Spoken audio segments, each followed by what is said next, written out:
what major trends or even shifts have you noticed in fitness and wellness over the past 1 to 2 years? So if we go back 24 months and then bring it to today, what have you seen happen in the last 2 years that is unique to owning and running a boutique, fitness or wellness concept? Yeah, I would say, one massive one is just the consumer is so much more educated, and that is driving so many different things. So, like, under the category of the more educated consumer, I think that's exactly why strength training is exploding the way that it is, right? It works. There's a lot of education now around women's health and healthy aging, and so much research that's gone into that.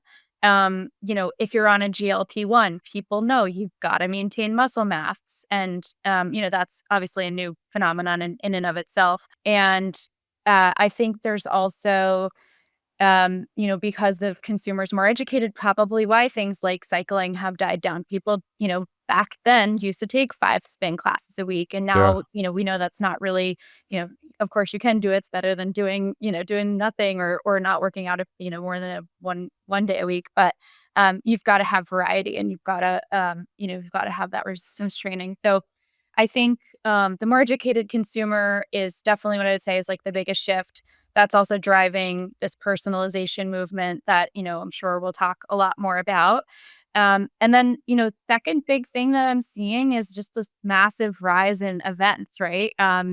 I'm signed up for my first High Rocks in December. Like, Super this cool. is just becoming something that I think more and more as people look to, engage with people outside of like just going for drinks, right? That's obviously another big thing. But I think that is driving this desire for people to get out and connect with their community outside of the actual studio itself and, kind of engage in these bigger event formats. I'm Gen X. I'm 55, and my generation was you went to work and you worked really, really hard. That was the carrot and stick. Every company was the carrot and the stick. Here's the money, go chase it. Here's the stick if you don't.